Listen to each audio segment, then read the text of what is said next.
శ్రీమాత్రే నమః. ఈ వారం నవగ్రహ స్థితి.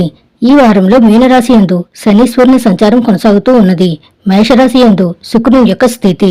మిథున రాశి యందు రవి గురుల యొక్క సంచారం ఉన్నది. కర్కాటకం యందు బుధుడు, సింహం యందు కుజకేతుల యొక్క సంచారము, కుంభరాశి యందు రాహువు సంచరిస్తూ ఉండగా మేషరాశి లగాయత్తు కర్కాటకం వరకు ఈ వారంలో చంద్రుడు సంచరించబోతున్నారు. వృశ్చిక రాశి వారు చక్కని ప్రణాళికతో ముందుకెళ్తారు. ముఖ్య కార్యక్రమాల్ని నిర్విఘ్నంగా పూర్తి చేస్తారు. సహనం అవసరం. వివాదాలకు ఆస్కారం ఇవ్వకండి. 1-2 ఎదురు దెబ్బలు తగిలిన అంతిమ విజయం మీదే. వ్యాపారాన్ని చాకచక్యంగా నిర్వహించండి. కొత్త నిర్ణయాల్లో దూకుడు పనికిరాదు. ఆర్థిక వ్యవహారాల్లో జాగ్రత్తలు తీసుకోవాలి. ఈ రాశి వారికి ఈ వారం చంద్రుని యొక్క బలం పరిపూర్ణంగా ఉన్నది. వారం ప్రారంభం లగాయత్తు మధ్య వరకు కూడా చంద్రుడు 6-7 స్థానాల లాంటి వాటిలో సంచారం చేస్తూ ఉండడం. ప్రత్యేకించి మనసు ఎక్కడ ఉల్లాసాన్ని పొందుతుందో. చుట్టూరా కష్టాలు ఉన్నాయి. మొత్తం అంతా కూడా ఇబ్బందులే ఉన్నాయి. అయినప్పటికీ కూడా కొన్ని విషయాలు అన్నిటినీ మర్చిపోయేటటువంటి విధంగా చేస్తాయి. ఈ వారంలో అటువంటి సందర్భాలు ఎక్కువగా తారసపడుతూ ఉంటాయి. ఈ రాశి వారికి అటు అర్ధాష్టమ రాహుదోషం ఉన్నది.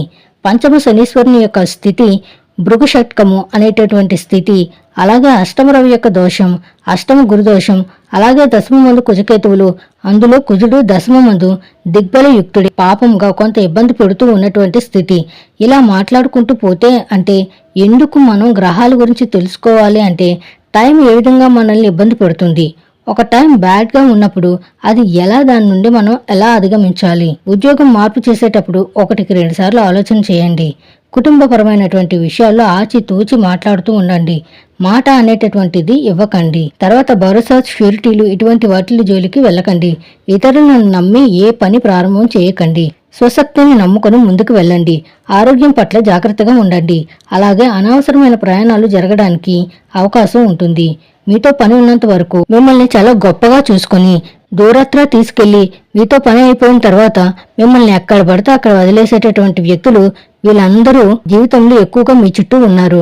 కాబట్టి వాళ్ళ పట్ల అవగాహన కలిగి ఉండండి. ఇలా అనేక రకాలైనటువంటి విషయాలను దృష్టిలో పెట్టుకుంటూ ఉంటే ఈ గ్రహస్థితి నుండి బయటపడతారు.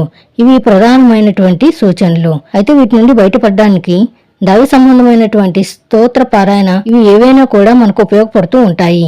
ప్రత్యేకించి ఏం చేయాలి అంటే ఆంజనేయ స్వామి వారి యొక్క ఆరాధన చేస్తూ ఉండడం ద్వారా కూడా మంచి జరగడానికి అవకాశం ఉంటుంది. ప్రతిరోజు ఆంజనేయ అష్టోత్తర శతనామావళి స్తోత్రాన్ని పారాయణం చేస్తే మంచి జరుగుతుంది. ఈ వారంలో వృశ్చిక రాశి వారికి కలిసి వచ్చేటటువంటి రోజు సోమవారంగా చెప్పవచ్చును. అదృష్ట సంఖ్య 2, అదృష్ట వర్ణం తెలుపు. శుభం భూయాత్.